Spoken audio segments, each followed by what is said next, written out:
So Mary has been visited by an angel with outrageous news. She's going to have a baby, and just like that, God wants to create a life in her, and this baby will become the long-promised Messiah.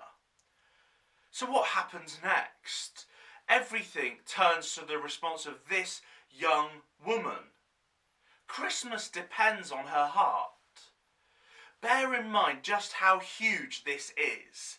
It's upending her world. Her life will never be the same again. This baby will appear without, for most people, a plausible or acceptable explanation of events. Mary is betrothed, which is like an engagement, but more so. It's much closer to having a wedding and saying I do than a modern engagement.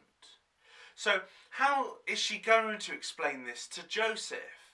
And we've got to remember she lives in Nazareth, which is a small town with a very strict set of social ethics that she would be expected to maintain.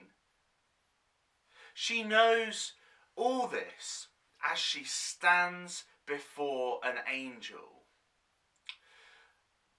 But what does she do? She responds in faith. And by faith I mean she trusts in God.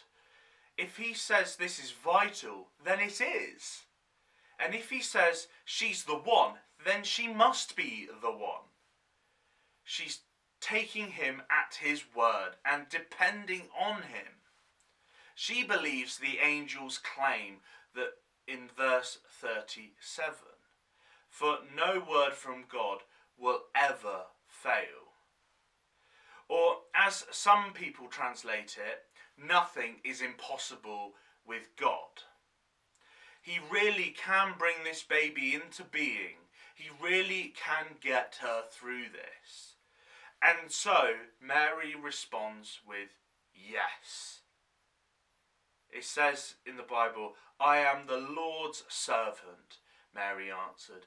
May your word to me be fulfilled. She's not saying, that sounds like great fun. She's taking a humble position of faith to do the hard thing because she trusts in God. It's so big, we're still talking about it 2,000 years ago. And so Christmas wasn't cancelled by Mary.